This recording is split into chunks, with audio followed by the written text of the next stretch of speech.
ભગવાન મહાદેવને સાધુ કીધો છે અને તળપદી ભજનમાં કીધું છે જો કોઈ સાધુ મળી જાય, લાલ ગેબી લખે છે કે સાધુ તારો સંગડો ન છોડું મેરે લાલ, લાલ મેરે દિલ में संत, के लाल मेरे दिल में संतो। अशोक भाई लागी वेगी रामा के जोयू में तो जागी, मत्संदर नाचेला जती ગોરક્ષ બોલ્યા. બહુ જૂનું ભજન, સંતવાણીનું ભજન.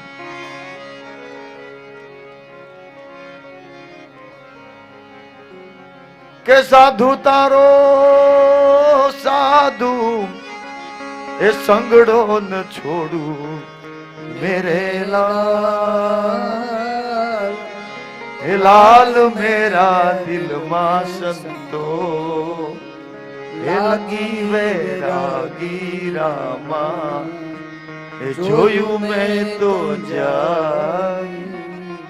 વાહ, જોયું મેં તો જાગી. સાધુની વ્યાખ્યા વિદ્યેશ્વર સંહિતામાં रुद्राक्षमेकं शिरसा बिभर्ति तथा त्रिपुंडं चललाटमध्य. સાધુનું લક્ષણ એના ગળામાં, એના હાથમાં, એના મસ્તકમાં, એની શિખામાં રુદ્રાક્ષ હોય ન હોય, ત્રિપુંડ એના કપાળમાં ભાલમાં હોય. તથા ત્રિપુંડં ચલલાટ મધ્ય.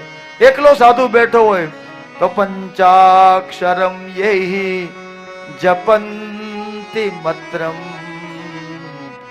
પૂજ્યા ભવદ્ભિઃ ખલુ તે હિ સાધવ. આને સાધુ કીધો છે જેના શરીર પર રુદ્રાક્ષ હોય,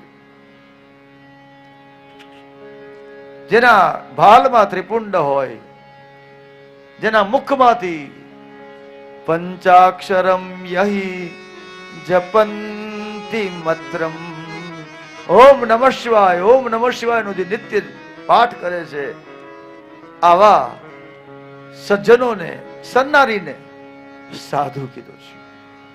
અહીંયા ભગવાન શંકર માટે સાધુ શબ્દ, નમઃ શબ્દ ચક્રુ સર્વેતિ હર્ષિતા, ગંધર્વા સુજગુઃ પ્રીત્યા નુનુતૃશ્ચ અપ્સરા ગણા.